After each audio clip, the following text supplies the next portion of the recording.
In this corona epidemic, I think everyone is healthy and fine.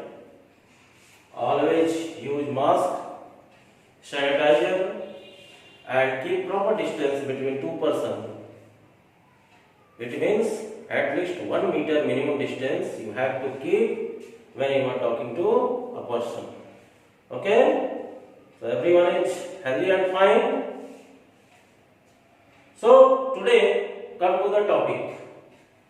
Today we will start exercise 3.2. This is the graphical representation of a pair of linear equation in two variables.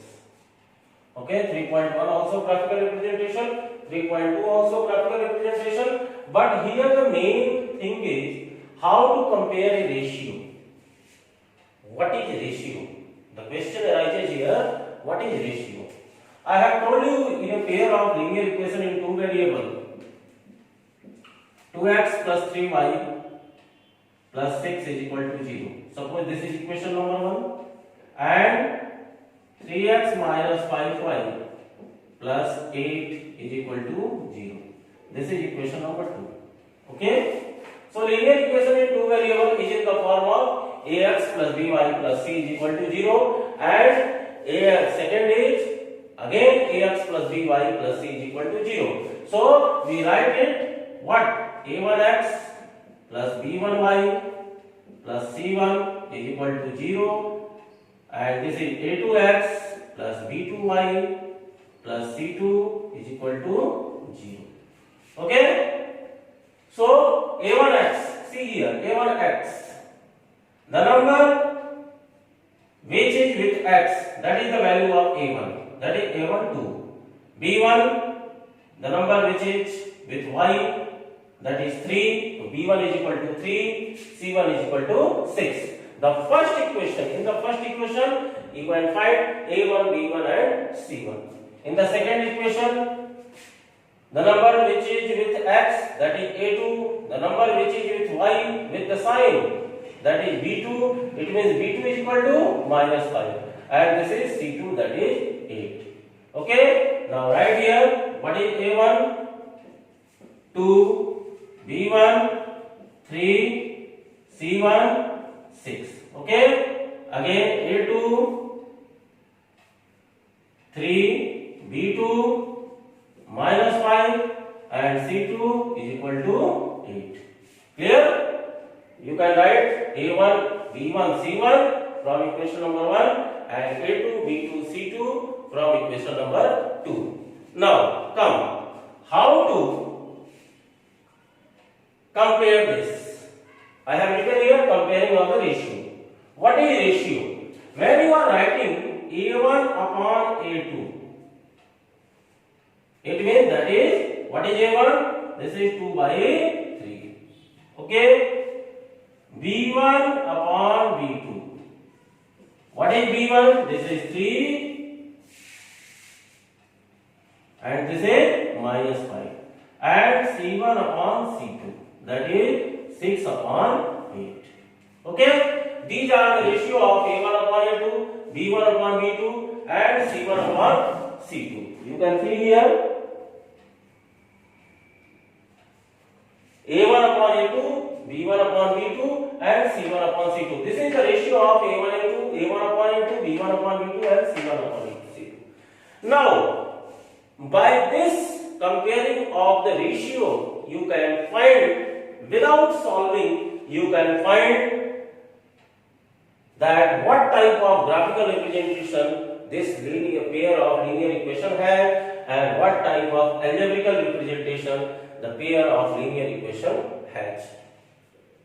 Okay? First clear it. The first equation is in the form of a1x plus b1y plus c1 is equal to 0 and second equation is a2x plus b2y plus c2 is equal to 0.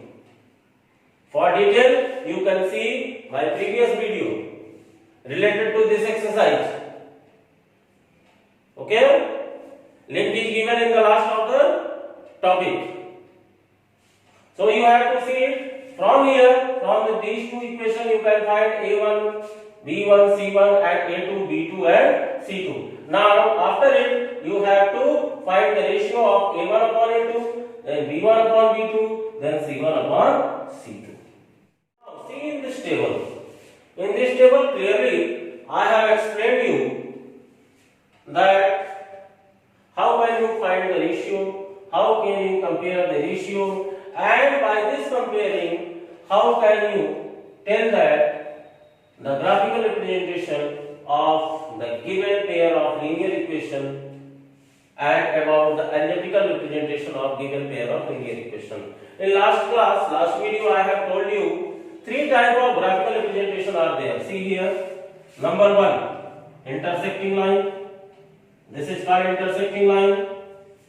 If one line overlap on other, that is known as coincident line, and if two lines are mutually parallel to each other, this is known as parallel line. In intersecting line means that pair of linear equation which have the graphical representation as intersecting line, they have exactly one solution. If the graphical representation of a given pair of linear equation has coincident line, it means one line overlap to other. एक line बिल्कुल दूसरे के ऊपर है, तो each and every point is a solution. So that type of pair of linear equation have infinitely many solutions, and the third condition is parallel line. Parallel line because both the line doesn't meet each other. Okay, here we are reading about pair of linear equation in two variable. We are reading about pair of linear equation in two variable. One linear equation means one straight line, and two linear equation means two straight line. So three conditions in graphical representation can happen. Okay, number one, intersecting line. Second, coincident line. Coincident line means one line overlap to other, एक line दूसरे के ठीक ऊपर. और तीसरा condition होता है parallel line. तो पैरेलल लाइन में जब दोनों लाइन कहीं नहीं मिलती है तो वो होता है नो सॉल्यूशन. देखो, जो भी दो आप ग्राफ ड्रॉ करोगे, दो लाइन ड्रॉ करोगे, जितने पॉइंट में मिलेगी उतना ही उस पेयर ऑफ लीनियर इक्वेशन का सॉल्यूशन होगा. इंटरसेक्टिंग में एक पॉइंट में मिलती है तो एक सॉल्यूशन. कोइंसिडेंट में जब एक लाइन दूसरे के ऊपर होती है तो बहुत सारे पॉइंट में एक दूसरे से मिल रही है तो मेनी सॉल्यूशन. और पैरेलल लाइन में कहीं नहीं मिलती है तो उसे हम कहते हैं नो सॉल्यूशन. ये तो हो गया कि आप ग्राफिकल रिप्रेजेंटेशन के आधार पे आप ये बता सकते हो कि कितने सॉल्यूशन इस लीनियर इक्वेशन के हैं. The pair of linear equation has how many solution you can tell by the graphical representation. But when you are doing the comparison of the ratio, see here, figure number 1, pair of linear equation I have given. Pair of linear equation x minus 3y is equal to y. And we remember, before comparing the ratio, you have to write the pair of linear equation in standard form. In which form? In standard form. Okay? In standard form means ax plus by plus c. a1x plus b1y plus c1 is equal to 0 and a2x plus b2y plus c2 is equal to 0. Equal to के बाद कोई भी number नहीं होना चाहिए, सब कुछ equal to के पहले ही होना चाहिए. इक्वल टू के बाद केवल 0. जैसे फिर मैं एक बार बता रहा हूं, जैसे मान लीजिए दिया हुआ 2x plus 3y is equal to 6, तो इसे स्टैंडर्ड फॉर्म में करने के लिए 2x plus 3y minus 6 is equal to 0 करोगे. जो भी पहला आपका इक्वेशन होगा that equation is in the form of a1x plus b1y plus c1 and second equation is always a2x plus b2y plus c2. अब यहाँ देखिए, फर्स्ट नंबर देखिए, यहाँ x के साथ कोई नंबर नहीं है तो ये 1 हो गया, x के साथ यहाँ 3 है तो ये 3 हो गया. तो इसका रेशियो a1/a2, पहला a1 होता है और दूसरे लीनियर इक्वेशन में जो वैल्यू होती है वो a2 की होती है. तो a1/a2 यहाँ क्या हो गया 1/3. b1/b2 यहाँ देखिए -3 b है और 4 भी b है तो -3/4. ठीक है. और फिर c1/c2, तो c1 क्या है, यहाँ c1 है ही नहीं, केवल x -3y है, c1 है ही नहीं, तो ये हो जाएगा 0/-15. अब यहाँ देखिए इन दोनों को आप कंपेयर करिए. The first condition, if a1/a2 is not equal to b1/b2, अगर a1/a2 b1/b2 के इक्वल इसे कंपेयर करके आप बता सकते हैं the graphical representation of this type of linear equation is intersecting line. फिर से देखिए, if a1 upon a2 is not equal to b1 upon b2, that is intersecting line, and intersecting line means I have told you how many solution, algebraical representation, exactly one solution. Okay, so if a1 upon a2 is not equal to b1 upon b2, that graphical representation is intersecting line and the algebraic representation has exactly one solution. Intersecting line means one solution. तो ये चीजें आपको याद रखनी है। a1 upon a2 is not equal to b1 upon b2, that is intersecting line and algebraical representation exactly one solution. अब ये देखिए दूसरा equation 3x plus 4y minus 8 is equal to 0 और 6x plus 8y minus 16। यहाँ a1 upon a2 क्या हो गया 3 upon 6, b1 upon b2 क्या हो गया 4 upon 8 और c1 upon c2 क्या हो गया -8 upon -16। इन सब को आप कैंसिल करोगे तो 1 upon 2, ये भी 1 upon 2 और ये भी 1 upon 2। तो यहाँ क्या हो गया a1 upon a2 is equal to b1 upon b2 is equal to c1 upon c2। तीनों रेशियो आपस में क्या है इक्वल है। तो जब तीनों रेशियो आपस में इक्वल हो जाते हैं तो क्या होता है ग्राफिकल रिप्रेजेंटेशन उसकी बनती है कोइंसिडेंट लाइन, मतलब एक लाइन के ऊपर दूसरी लाइन बनेगी और इस केस में जो सॉल्यूशन होगा वो कितना होगा infinitely many solution. Okay, so a1 upon a2 is equal to b1 upon b2 is equal to c1 upon c2। तो ये क्या होता है कोइंसिडेंट लाइन और इसे हम कहते हैं इनफाइनाइटली मेनी सॉल्यूशन। तीसरे में आते हैं, देखिए x plus 2y minus 3 is equal to 0 और 3x plus 6y minus 18 is equal to 0। इसमें क्या है a1 upon a2 1/3, ठीक है, b1 upon b2 क्या है 2/6 और c1 upon c2 क्या है -3/-18, ठीक है। तो अब ये 1/3 2/6 को भी कैंसिल करोगे तो क्या हो जाएगा 1/3 होगा और ये -3/-18 को कैंसिल करोगे तो कितना होगा 1/6 ही हो जाएगा। ये 1/6 होगा और ये क्या होगा 1/3। तो देखो फर्स्ट वन 1/3 है a1 upon a2, b1 upon b2 क्या है 1/3 और c1 upon c2 क्या है 1/6। तो यहाँ क्या हो गया a1 upon a2 is equal to b1 upon b2 is not equal to c1 upon c2, मतलब a1 upon a2 और b1 upon b2 तो इक्वल है लेकिन c1 upon c2 इक्वल नहीं है। तो इस केस में जो ग्राफिकल रिप्रेजेंटेशन होगा वो होगा पैरेलल लाइन, ठीक है, और जब पैरेलल लाइन होगा तो सॉल्यूशन कितना होगा उसमें नो सॉल्यूशन। बात समझ में आ गई?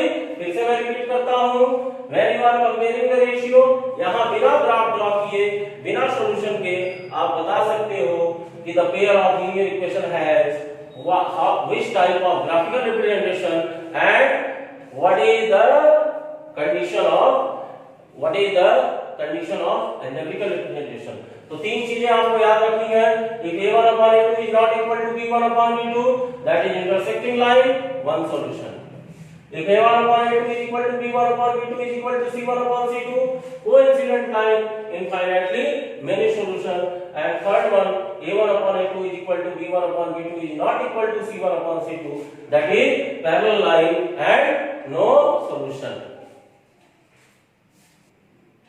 ठीक है, तो ये चीजें क्लियर हो गई आपको।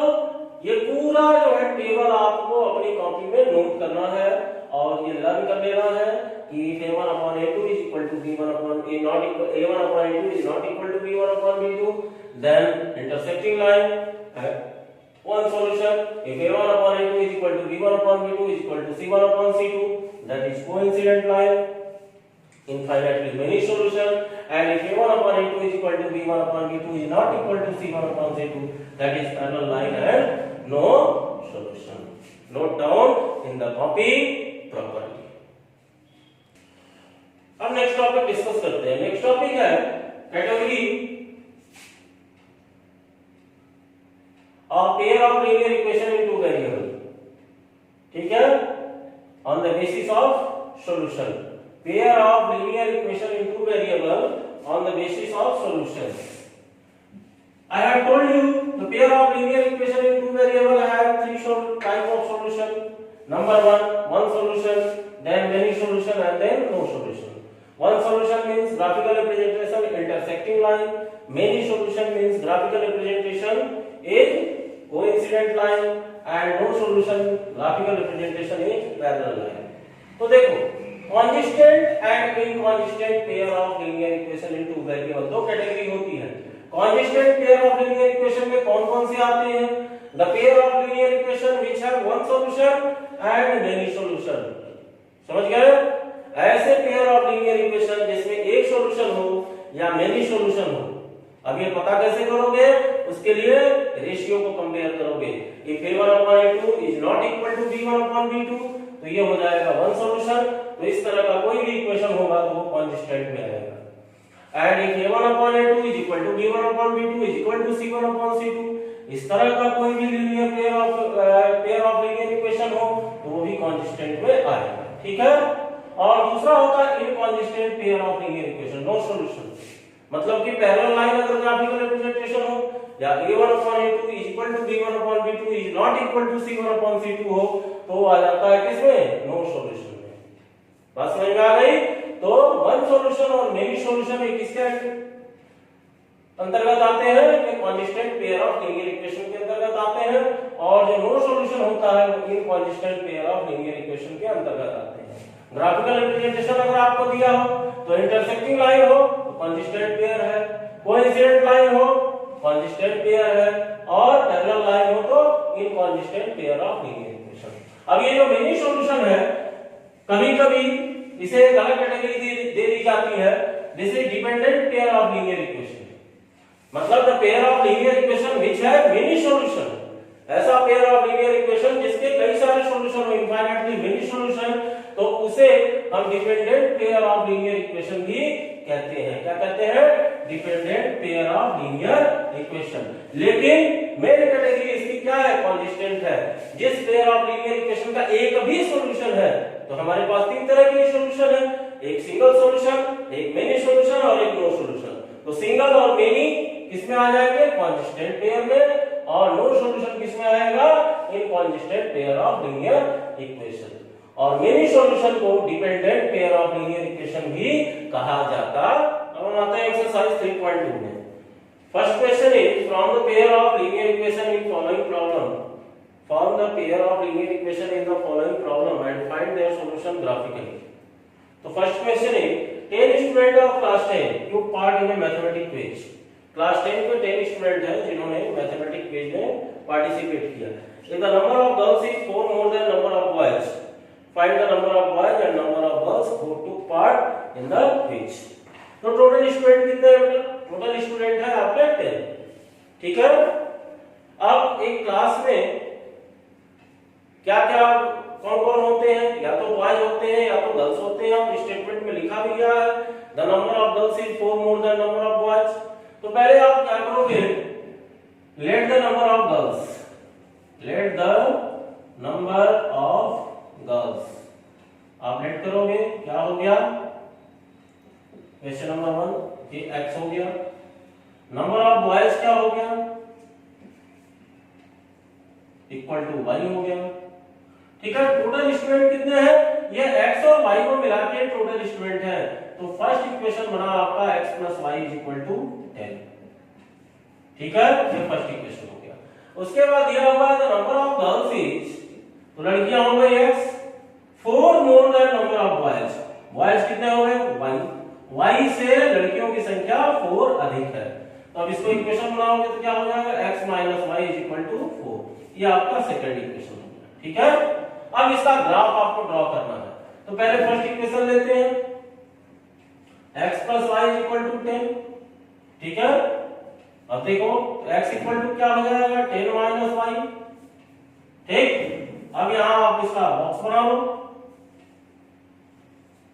एक एक वैल्यू पुट करोगे x और y।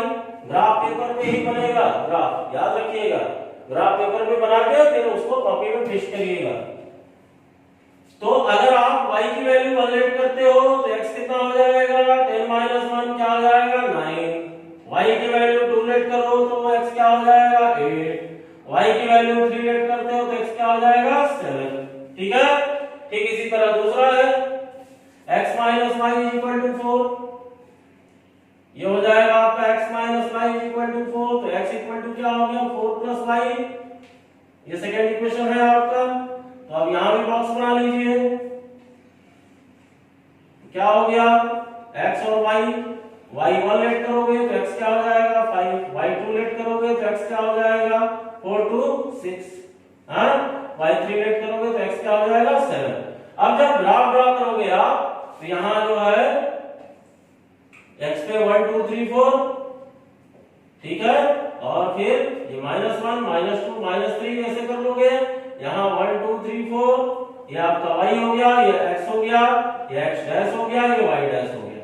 अब जब दो ग्राफ बनाओगे तो दो ग्राफ बनाने के बाद आप उस ग्राफ को क्या करोगे, जैसे देखो मैं बता रहा हूं,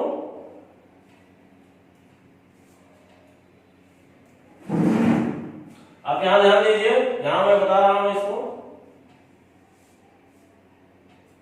उतनी स्पेस नहीं है। 1 2 3 4 5 6 7 8 9 तक जाना पड़ेगा मुझे, ठीक है। और यहाँ जो है ये आपका y हो गया, तो y में आप लिख दोगे 1 2 3 4 5 6 7, फिर इधर हो जाएगा ये आपका -1 -2 -3 -4, और इधर आपका फिर जो है -1 -2 -3 -4। बात समझ में आ रही है? तो इस तरह प्रेजेंट करने के बाद आप पहले का हम ग्राफ ड्रॉ करते हैं। फर्स्ट का ग्राफ देखिए, x9 है y1 है, तो x9 है तो यहाँ जो है 8 और 9 भी कर लेते हैं, 9 और 1 तो यहाँ आ गया। फिर x8 है y2 है, x8 है y2 है तो ये यहाँ आ गया, ठीक है। फिर x7 है y3 है, x7 है y3 है तो ये यहाँ आ गया, समझ रहे हो? उसके बाद से ये इसको जोड़ते हुए आप एक लाइन ड्रॉ करोगे ऐसे, ठीक। अब दूसरे का देखो x5 और y1, x5 और y1 यहाँ आ गया। फिर दूसरा x6 और y2, x6 और y2, और x7 और y3, x7 और y, ये आपका यहाँ जाएगा, ठीक है। तो ये इस तरह एक लाइन बनेगी, समझ गए? तो यहाँ जो है आपका जो नंबर आएगा ये जनरली जो है यहाँ 7 पे ही मिलेगा, देखिए ये जनरली 7 से और ये 3 से ये आके मिलेगा। तो 7 क्या हो गया, x हो गया, x इक्वल टू क्या हो गया ये 7।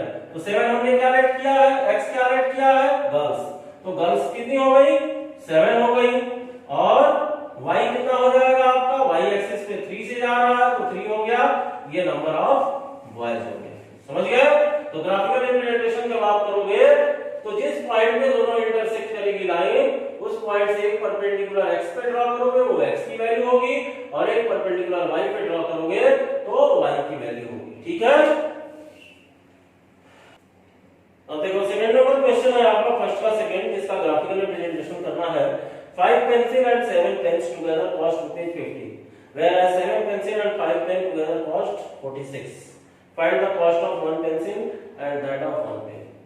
ग्राफिकली रिप्रेजेंट करना है तो वही कंडीशन है, net cost of one pencil x rupees and cost of one pen is equal to y rupees. अब तो इक्वेशन आपका बन गया 5 pencil and 7 pen, 5 pencil and 7 pen, तो 5x + 7y = 50, और दूसरा इक्वेशन बना 7x + 5y = 46। अब पहले वाले को सॉल्व करते हैं। 5x + 7y = 50, तो 5x हो गया 50 - 7y, x हो गया 50 - 7y / 5। अब ये याद रखिए यहाँ y की आप वही वैल्यू रखोगे जिसको 50 में से माइनस करने के बाद 5 से कट जाए।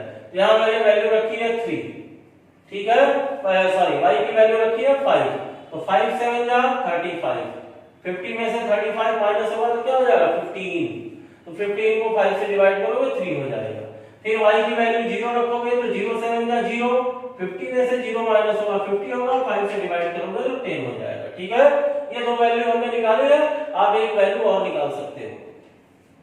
दूसरा जो इक्वेशन है हमारा 7x + 5y = 46, तो 7x हो जाएगा 46 - 5y, और x हो जाएगा 46 - 5y / 7।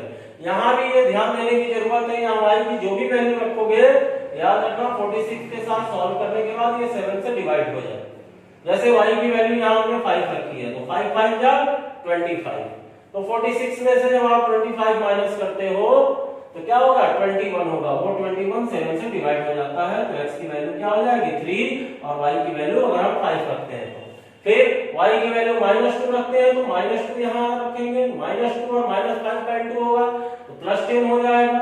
46 और 10 कितना होता है 56, 56 7 से डिवाइड होगा 8 हो जाएगा।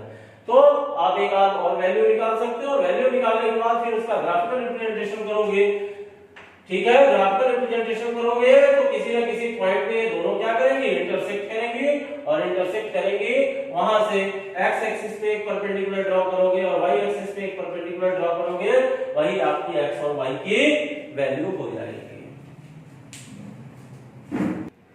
अब देखिए सेकंड नंबर क्वेश्चन आ गया, on comparing the ratio a1/a2, b1/b2 and c1/c2 find out whether the line representing the following pair of linear equation intersect at a point, are parallel or coincident। तो तीन तरह की line हमने बताई थी graphical representation में, intersecting line, parallel line और coincident line. तो ये पहला आपका है 5x 4y + 8 = 0, स्टैंडर्ड फॉर्म में लिखा हुआ है, अगर नहीं होता तो हम इसे स्टैंडर्ड फॉर्म में करते हैं। 7x + 6y - 9 = 0। अब सब में से a1/a2, b1/b2 और c1/c2 को लिख लीजिए। a1/a2 5/7, b1/b2 -4/6, इसको कैंसिल करोगे -2/3 हो जाएगा। फिर c1/c2 8/9। अब देखो यहाँ a1/a2 5/7 हो गया, b1/b2 -2/3 हो गया। तो जब a1/a2 और b1/b2 हमें दिख गया कि दोनों इक्वल नहीं है, तो हम c1/c2 में जाने की जरूरत ही नहीं है। तो ये हो गया, here a1/a2 is not equal to b1/b2, therefore the lines will be, क्या कंडीशन होती है जब इंटरसेक्टिंग होता है, तो जब a1/a2 is not equal to b1/b2 होता है तो the lines will be intersecting line, ठीक है। अब दूसरे में देखिए, यहाँ भी आपने लिख लिया a1/a2 9/18, b1/b2 3/6 और c1/c2 12/24।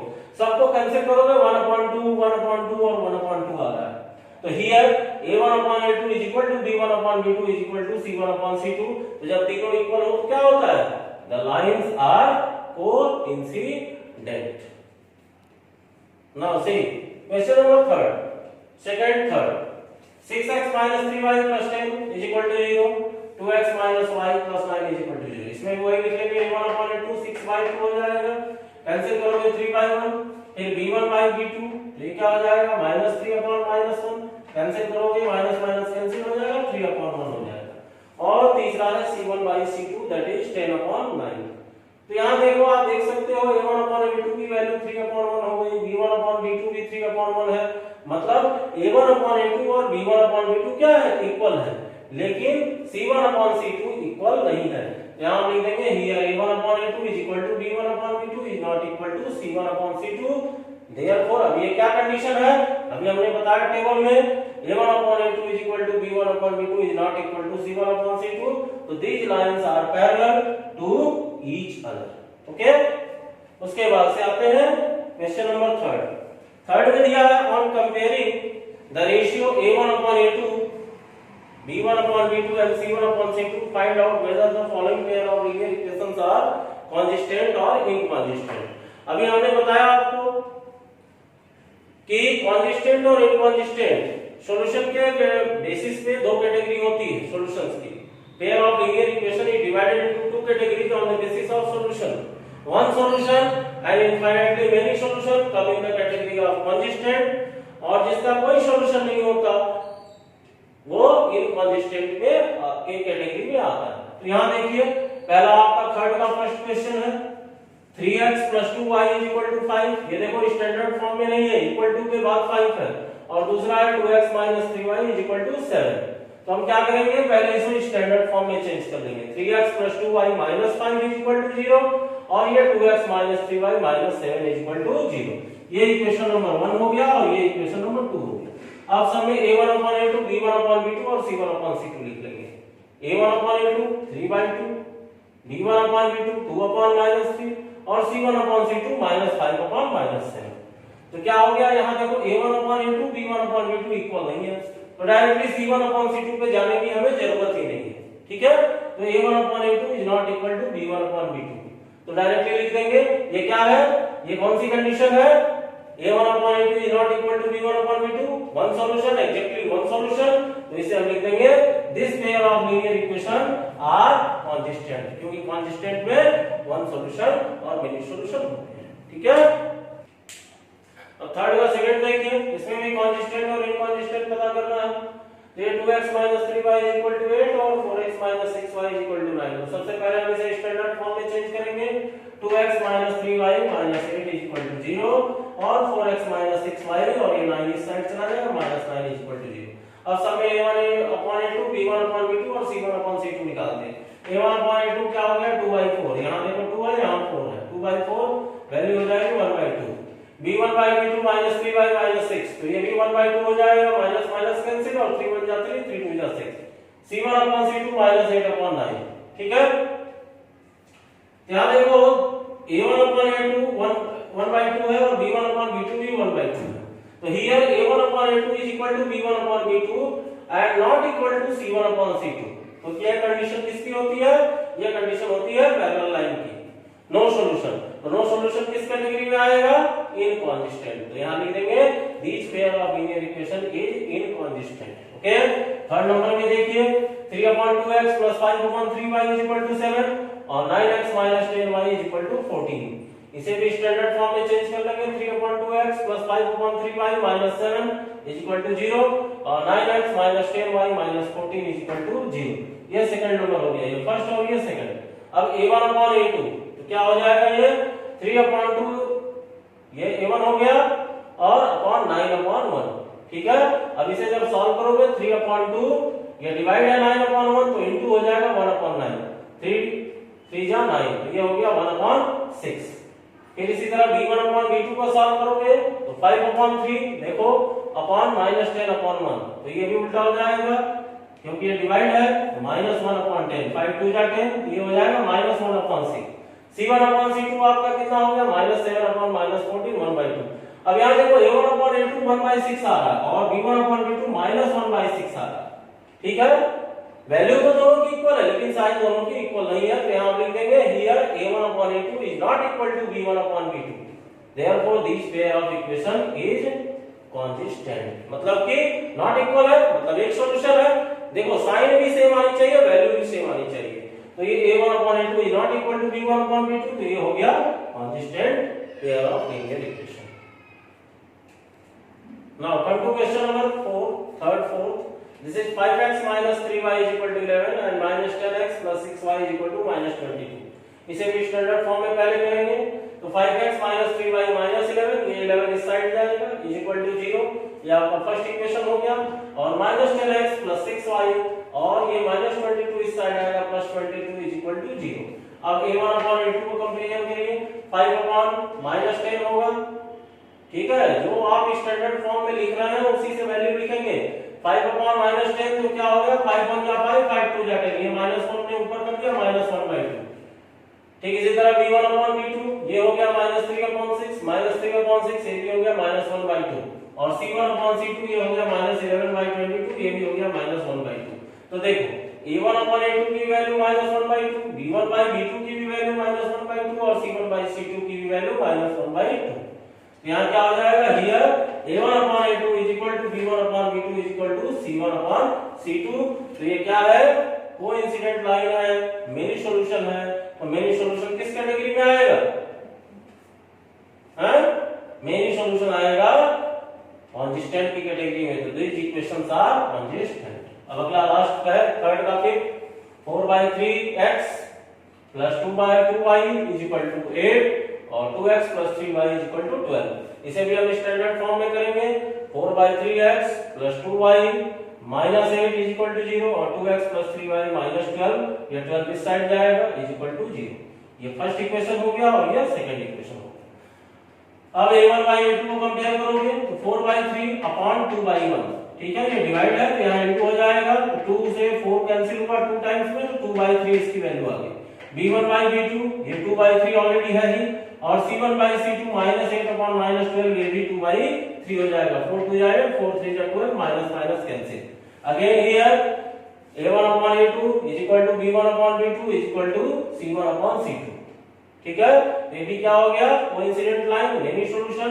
तो यहां भी आप लिख देंगे these equations are consistent. Okay, so in this exercise I have told you the graphical representation of the pair of linear equation in two variable, the comparing of the ratio of a1 a2 b1 b2 and c1 upon c2, a1 upon a2 b1 upon b2 and c1 upon c2.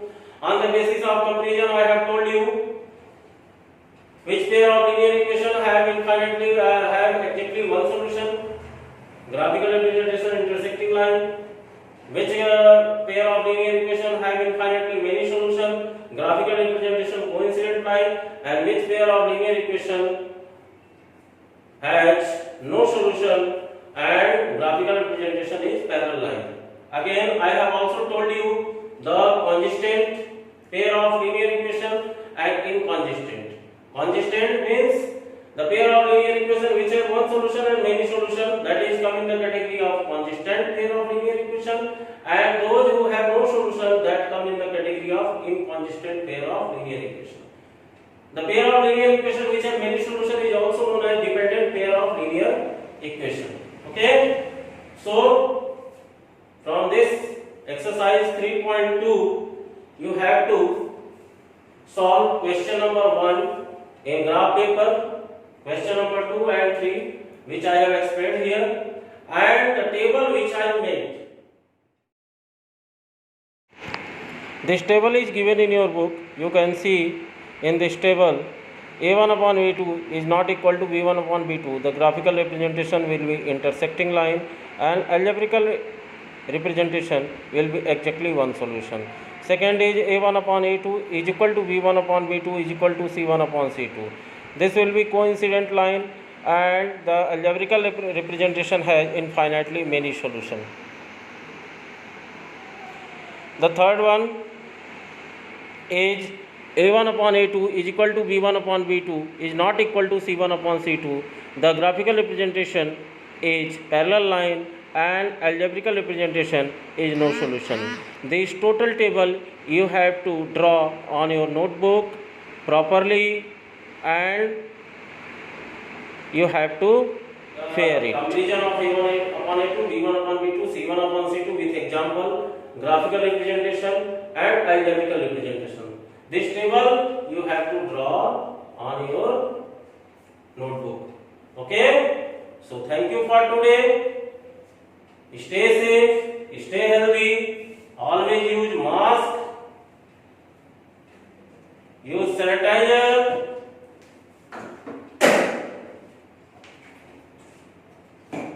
and keep proper distance between two persons, at least minimum 1 meter distance between two persons. Okay, thank you, have a nice day.